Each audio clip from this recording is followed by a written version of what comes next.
A different future starts with you. That's why GoDaddy does more than help you find a name. You can create, sell, and get found online so any small business can drive change or build an empire. We need a new generation of thinking, your way of thinking. Start different at GoDaddy.com. Blog Talk Radio. Hi, this is Jennie Walker, and welcome to Closet Conversations. Today I want to talk to you about the Poshmark IPO, and should I invest in it? Should I invest in the Poshmark IPO that's coming out this month in January 2021? Well, before I get into that, this is only for entertainment. Nothing that I say today should be considered investment advice. Anything to do with stocks and investing, you should use a professional. Do your research and make your own decisions. And don't listen to me. I'm just here to be a talking head and to talk about how I feel about it. And these are my disclaimers. So Poshmark has offered to Poshmark ambassadors, I am one, an opportunity to participate in the IPO. And what that means is that these stocks that have initial public offerings, there's usually a select group of people who can buy it at the IPO price, why is that important? Well, because a lot of stocks, let's say they open the market at say $25, they might end the market that day at $50. So much has happened in the stock market that we're seeing companies that are opening at much higher prices than the IPO is suggesting. And so that's why it's important, if you happen to have picked a great stock, if you've happened to pick something where it's going to, the market's going to decide that, hey, it's really worth more than what this price is you set for it, then you stand to make money. I mean, that's what the market is all about. Stocks are about investing your money. It's wealth building, and it's to make money, not to lose money, although plenty of people lose money in the stock market. So it's important to know that, hey, here's a stock I can buy. I can buy a minimum of 10 shares up to 150 at the IPO price, which is estimated between $35 and $39 according to their prospectus dated January 6, 2021. And I can do that through Fidelity. And I've done that. I have signed up for my Fidelity account. I have put in to buy a number between 10 and 150 of shares of this at the IPO price. And I'm going to let it roll. I'm going to see what happens. Now, I used to work at a brokerage firm. It was my first job out of college, and I worked in the with the financial analyst in the research department. It was a very formidable time right out of school, and I learned so much about the stock market. And but it wasn't a career I saw for myself. I didn't see myself getting a Series 7 and becoming a stockbroker, but it did lead to other things. I became head of research for the Jimmy Carter Center in Atlanta, and I used all the information that I learned in a stock brokerage on how to do secondary research working with financial analysts. And I used that same skill and knowledge to help raise money for the Carter Center and later the Rockefeller, the Boys and Girls of America, et cetera, et cetera. So what I learned to do is how to research and analyze a stock and to write a report, and how to look forward and spot trends and put pieces of information together. So that served me well. So when I talk to you about my thoughts about investing in Poshmark, there is some basis of knowledge that I have from I think it was about 7 years I worked at a brokerage firm that I'm drawing from. But more importantly, I'm drawing from my years selling on Poshmark and my years selling on eBay, and also as someone who has invested in the RealReal and has also sold all of their RealReal stock. So this is where I'm coming from. So first of all, this is a risky bet. So this is considered a risky proposition to invest in something like this. So the company's never been public before. It's never offered stock on the market. So it's doing that now. And so these are early days, as they say, to get involved with something. But what's so exciting for people who like to invest and who have a high risk tolerance is to get in something early. Then they have an opportunity to perhaps make a lot more money than if they invest later, down the road, so to speak. And again, they have just as much opportunity to lose their money. So you have to really think about what you're doing. And it's all like a giant gambling, instead of going to Vegas, you're putting your money in the stock market. So no one has a crystal ball. No one knows where this is headed. But what we do know about the changes in retail and consumer behavior, that everything is about buying online. We know the secondary market is hot, pre-owned goods. Everyone's interested in being sustainable. And what Poshmark has that singularly sets them apart from other people is the social aspect, the social buying, and the community around this app. Now, to an outsider who's never actually participated as a buyer or a seller on Poshmark, that is something that they do not have this piece of knowledge. Most of the people listening to this podcast are resellers, people in the consignment business or reselling business. And so they're listening because they are a reseller themselves more than anyone, say, is a buyer or someone who isn't familiar with the platform at all. So this is something to remember. A lot of people who are going to be buying this stock, they're probably not going to have even purchased on it or even sold on it. If they were smart, they'd do that. They'd set up their account. You can even use my my code, my JennieGirl, $10, when you make your first purchase. You can do that. But, we as resellers have a very unique perspective on Poshmark. Everything that's great about it, everything that's not so great about it. Every area of improvement, every area that's great about it, right? So unique perspective on that. And for myself, when I think about the company as something to invest in, what I'm asking myself the following questions. Where's the industry at large headed?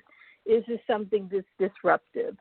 What are the trends? What's happening in the world and the way they spend their money, the way they spend their time? What has changed that makes this such a hot industry to be in? Well, what we know is that traditional retail has collapsed all around us. We know for years, as people have gone online to sell items, that the brick and mortars have continued to struggle. The ones who did well went online early, and the ones that didn't never went online or went online late in the game. The old days of going to the mall, or ever since everything that happened with the virus, it's just changed everything. So we know that consumer habits have changed. There's plenty of research out there that has been cited in the prospectus for Poshmark and in many, many, many articles that have been put out on the industry and by numerous financial analysts who are covering this industry. There's tons of stats that I won't get into now about where the secondary market is headed and how there's billions and billions of dollars in growth ahead of it.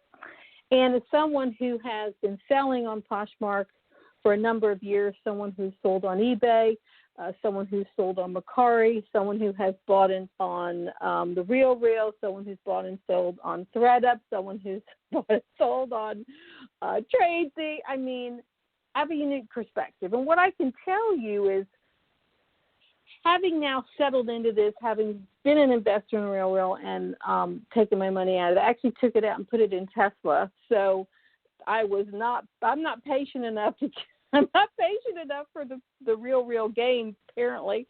So I've put it into Tesla, and that's kind of why I quit investing in that, is because it just wasn't moving fast enough. It just wasn't.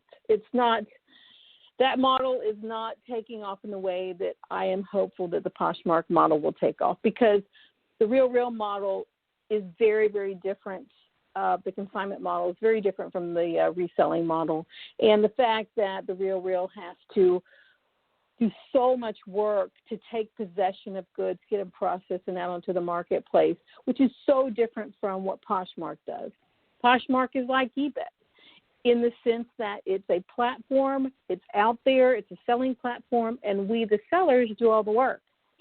We have to list, we have to post, we have to create an experience for the buyer. We are all given a blank piece of paper and say, okay, here's your blank piece of paper, now run with it.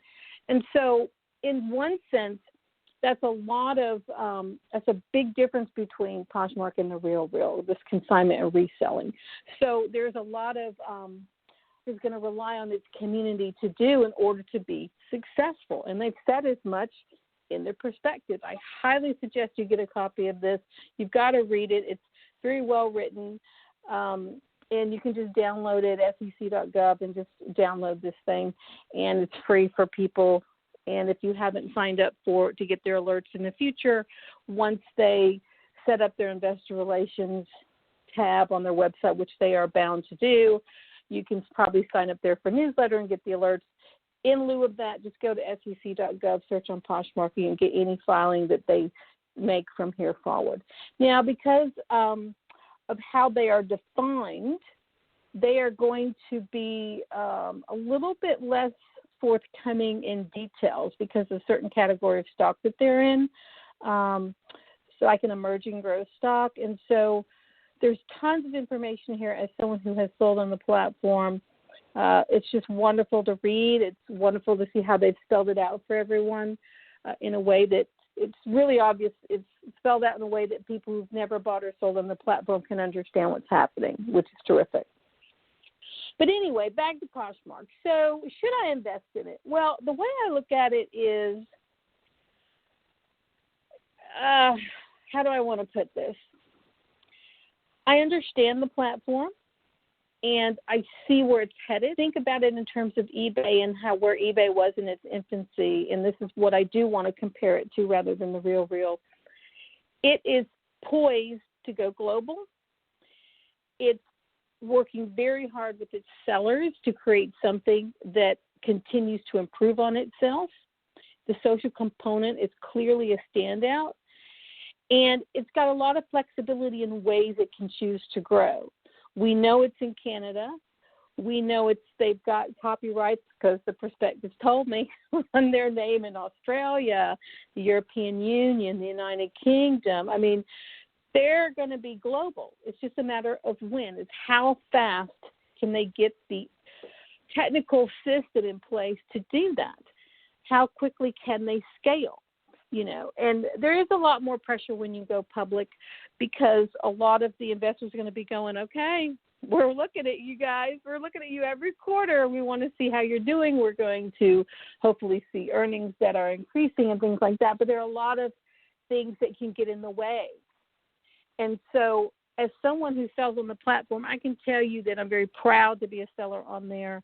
And I work very hard to brand my JennieGirl's Closet so that it stands out in a way that's very personal to me and that people have a good experience, and seems to be working. But Poshmark can't control that. They can't control what people are putting on there in terms of the quality, but they can suggest, they can give tips through their annual conferences. They do come short on doing training that is available from Poshmark that you can get on YouTube. It's one of the things that I think that they've really got to work on is they've got to find a way to train their sellers better in best practices and not rely so much on the free publicity and advertising they get from the sellers via YouTube and other social media. It's a huge way that they get their word out. I mean, if you've got questions on how to sell on Poshmark, what you're doing, you just have to go to YouTube University, put in Poshmark, and thousands of videos will come up. So it's a great sign of how well the community is doing and getting the word out about Poshmark. It's a great sign in, how this community, gives back to each other. But it's also a sign that Poshmark's not doing it themselves. So it's either a very clever way to save money.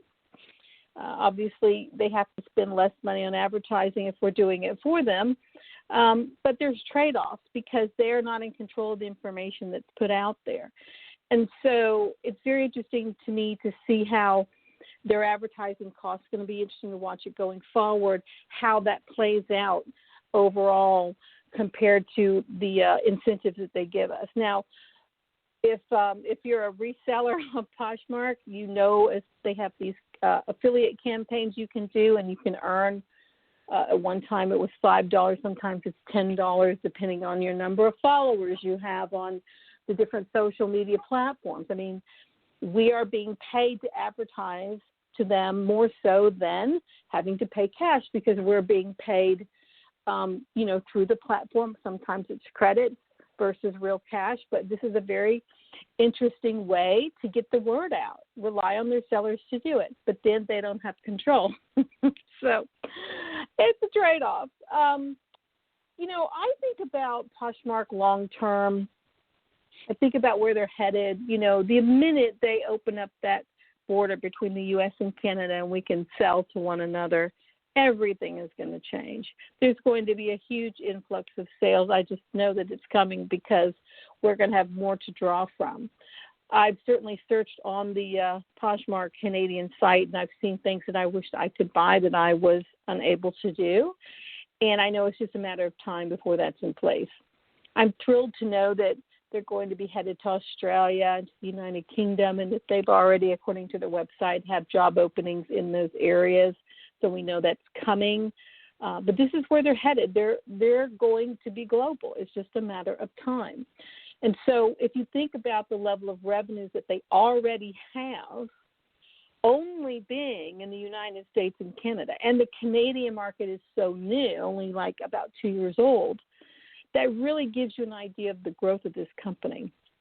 Now, they have talked about reducing their commission. They take a 20% cut of every sale that's over, I think, $15, and then under that it's like around $2.95 per sale.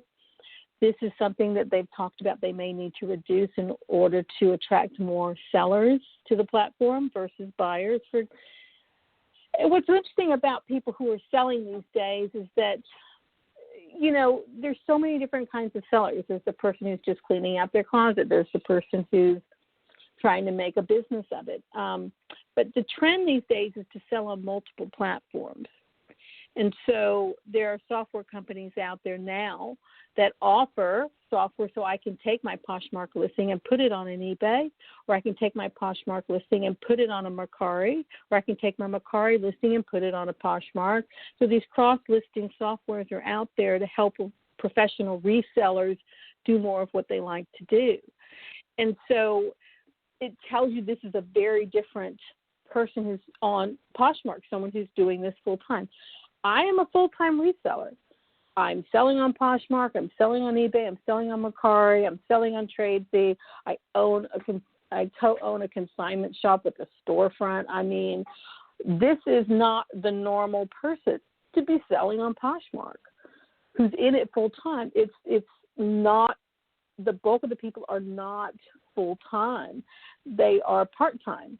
And I think the average follower count's like 364 people, and the top person's like 2.4 million. So the average person is just kind of doing a little bit with it. But I can tell you, someone who's sold on it, once you get started, once you start seeing those sales, it really does excite you, and it drives you to do more and more and more, to do a better job of it. But it's not anything that Poshmark can control. They cannot control how I feel about selling on their platform. I don't have any complaints about Poshmark services. I think they do a terrific job of monitoring issues on the platform. I think it's the easiest thing I've ever done in terms of shipping. The relationship they have with the USPS, where we can use any of their boxes for free with the Poshmark special label, is fantastic.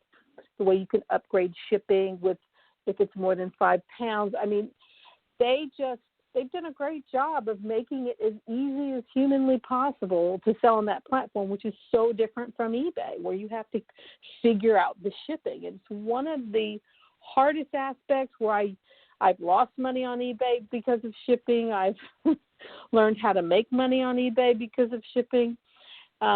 Shipping is not an area of profit as a seller for me on Poshmark, but it definitely is an area of profit for Poshmark because of their relationship with the post office. They've actually made money with the shipping fees, and people who sell online, that's something that they build in, and they try to find ways to have an income stream for that, and that's perfectly acceptable and appropriate and things that people do. But anyway, Poshmark is, I think, really poised to do something special, very different than ThreadUp, which is more like a real because it's consignment model. And I think that I just see them like eBay. I see them growing. I see them going global, and I see myself continuing to grow with them. And my goal this year is to hit $100,000 in sales with them. And I'm pretty sure I'm going to do that. And I will be sure to let you know when that happens. Extraordinary that I can get that far with them. But that's because they have given me a platform that's so easy to use. And the friendliness of it, the community side of it, I'm able to brand myself and I'm able to create something special. And I think that's just terrific. Now, if you go to their perspective and you go down here to the section, let me see where it is, where they talk about their mission. Their mission is to put people at the heart of commerce, empowering everyone they thrive. Okay, they're putting the power in our hands. Okay, I love it. We're a social marketplace that combines the human connection of a physical shopping experience with the scale, reach, ease, and selection benefits of e-commerce. In doing so, we bring the power of community to buying and selling online. That's what they do. I like it. It's very succinct. It is the power of community. We created Poshmark in 2011 to make buying and selling simple, social, and fun. Pairing technology with the inherent human desire to socialize, our marketplace creates passion and personal connections among users. In 2019, active users spent an average of 27 minutes a day on our marketplace browsing, shopping, buying, selling, and connecting with each other via 20.5 billion social interactions. Wow.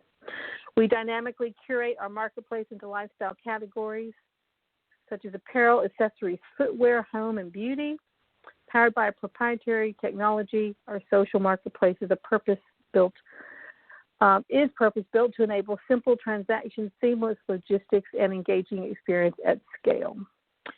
As of September 30th, 2020, there were over 201 million secondhand and new items for sale across 9,431 brands on our marketplace. And as of September 30th, 2020, we had 31.7 million active users, 6.2 million active buyers, and 4.5 million active sellers. And let me tell you, that came straight from the perspective, and that is a huge, huge point that we need to talk about. There are 201 million items for sale on this platform. How are they going to find mine? And that is something that really is a very much a differentiator between Poshmark and eBay, is they basically go out of their way to create a level playing field. And at this point, you can't buy a better slot. And because of the social platform, because of the way the algorithm works, and because of how the listings are on the platform, you have got to work very hard to get your things noticed.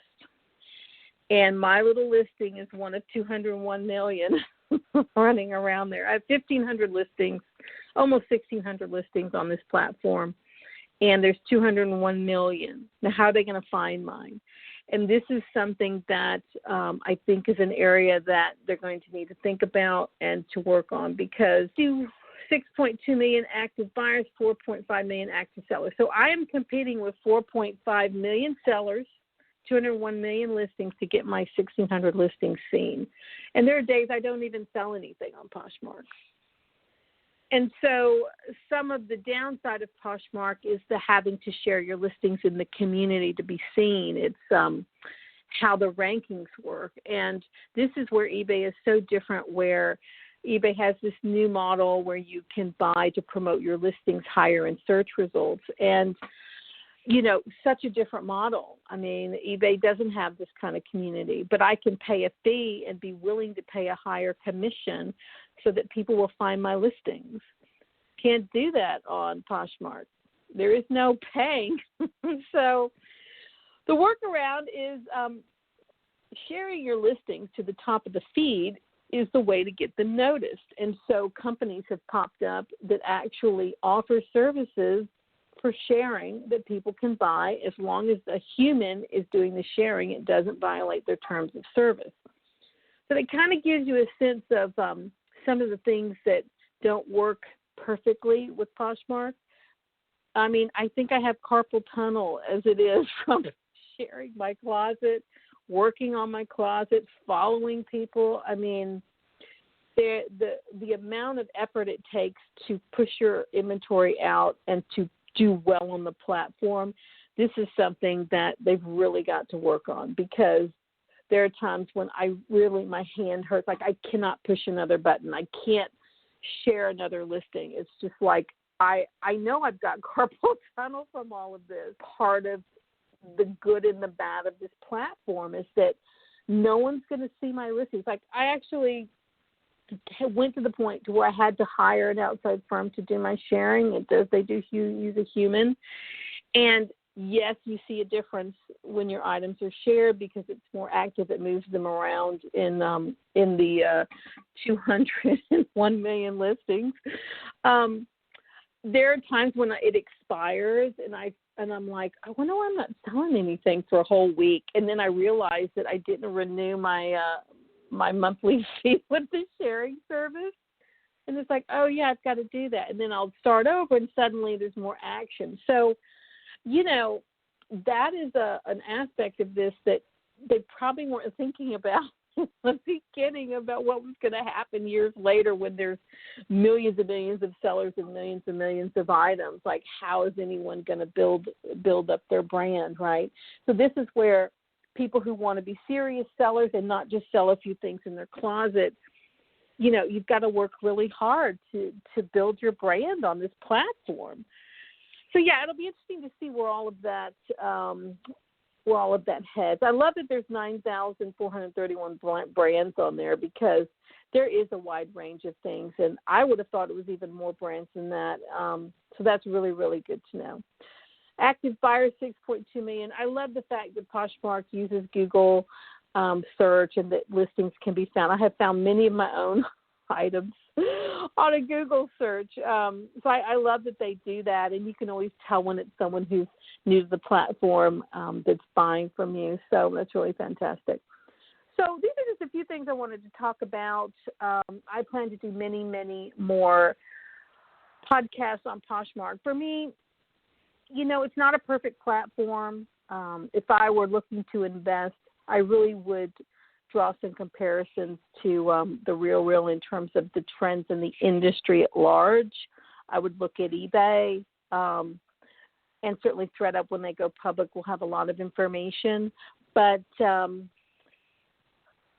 yeah, I mean, to me, I've always wanted to find more ways to be involved with Poshmark, and I think owning their stock for me is another way to get involved at yet another level. Now, you don't have to participate in the IPO to buy their stock. I mean, it's just an but it is basically an opportunity to buy the stock before it at a pretty much a set price before it hits the marketplace, where it's going to go up and down, guaranteed to go up and down. It's just what stocks do. So if you weren't asked to be part of it, or if you're not sure about the IPO, because I mean, it's already passed. If you haven't signed up for it, if you were an ambassador, you would have been invited. That's all that time has already passed. But what you can do is, once it goes public, is you can buy it on your own on the regular stock market. And for people who've never invested, I'm not afraid of the stock market, because again, my first job out of college was to be involved at a brokerage firm. It's really not that difficult. You open up an account, you put some money in, and you select. The thing is you've got to know what you're doing. You have to assess your risk. You've got to get some advice from people who are qualified to tell you things. I'm not that person. I'm not qualified to tell you anything. I am merely entertainment here talking about Poshmark. But if you are interested in doing that, I can offer you something you might be interested in. You can open up an account with Webull. I have a affiliate code, a referral code, I'm not sure what to call it, on my Instagram under the link in my bio for Webull. That's WEBULL. If you go to my Instagram, it's JennieGirl's Closet on Instagram. That's JennieGirlsCloset. The first link there. And how those programs work is it's basically a customer acquisition cost. And anytime somebody offers you something for free, it's because everybody knows they've got to spend some money to get a new customer. So that's what they do. It's just like the $10 off to join Poshmark. It's a customer acquisition cost. So that's what they do at Webull. You get 2 free stocks. It could be a $5 stock, a $10 stock, could be a $100 stock. I mean, it's just like a roulette wheel. But you get 2 free stocks when you join with my affiliate link after you put in your $100 initial deposit. You can put in more than that, but that's the minimum you have to put in to qualify for the free stocks and set up your account. That is a way that you can purchase Poshmark stock without being a part of the IPO. Just going forward, you certainly do not have to use Webull. There are many other programs out there, many brokerage firms out there you can choose from. This is just an easy one that you can download on your phone, like an Android or Apple iPhone, and just download it and do things from there. But again, if you're new in this, you've got to get some advice, you've got to get some help, and you've got to make your own decision on if this is right for you. But if it is right for you, feel free to use that Webull link. And I do benefit from that. If you get stocks, I get stocks. So that's how that works. And that helps support my podcast. And that's something I'm going to do going forward, to use that to help monetize this podcast, so I can bring you more information. And that's it. This is just a little bit of information on should I invest in the IPO. And the answer for me is yes, I am going to be investing in the Poshmark IPO. And intend to do more outside the IPO, to be involved with the company and participate in its growth as a shareholder. And again, if you've never invested before, you know, a lot of times people will suggest invest in things that you understand, like if you drink Coca-Cola, buy Coke stock. If you, like to go to Disneyland, you know, invest in Disney. If you eat Chipotle, you invest in Chipotle. But a lot of times people, not me, remember, I'm not suggesting anything, we're just talking here. A lot of times people suggest you invest in what you know and love. So if you know and love Poshmark and you feel like it's headed somewhere, you feel like it could, you know, take over the world and be the next eBay, then that's something to think about as you think about investing. You know, you could perhaps take a percentage of the money that you make on Poshmark as a reseller and set that aside and begin investing in the company. And, you know, it's certainly something that I'm going to be doing. I've been a lot focused on investing lately. And it's kind of ironic because all the years I spent in the brokerage firm, I did very little investing myself in the stock market during those years, but did later. And it's kind of interesting because if I'd gotten it in early, much earlier, then the benefits would be, you know, so much bigger for me. But that's okay. I have the knowledge and something that I'm using now, and that's okay. And that's it. This is Jennie Walker with Closet Conversations, with your food for thought for today with Poshmark and their IPO. It's very exciting. Be sure to read the prospectus. You can get that on sec.gov. Just search on Poshmark under filings. If you are interested in purchasing Poshmark stock outside of the IPO on your own, privately after it goes public, presumably in January of 2021, I have something I can offer you through the Webull link on my Instagram at JennieGirl's Closet, where you can get 2 free stocks of, it's a random choosing, after you put in an initial deposit of at least $100. So I can offer you that if you choose to invest in it. And that's it. I look forward to having you with me on a future podcast and talking more about Poshmark and where they're headed and comparing them to other companies in this industry. It's a very exciting time for resellers. It's a very exciting time for retail in terms of where it's headed, and certainly it's very disruptive right now and pretty shocking to watch all these changes and with these companies going under. But with every door that closes, a new one opens, and it'll be interesting to see how wide open this is with Poshmark. And that's it. This is Jennie Walker with Closet Conversations, and I look forward to having you with me on a future episode.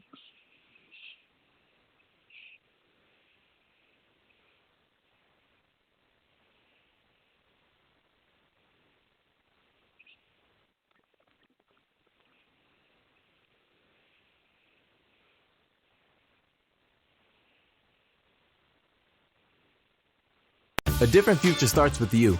That's why GoDaddy does more than help you find a name. You can create, sell, and get found online so any small business can drive change or build an empire.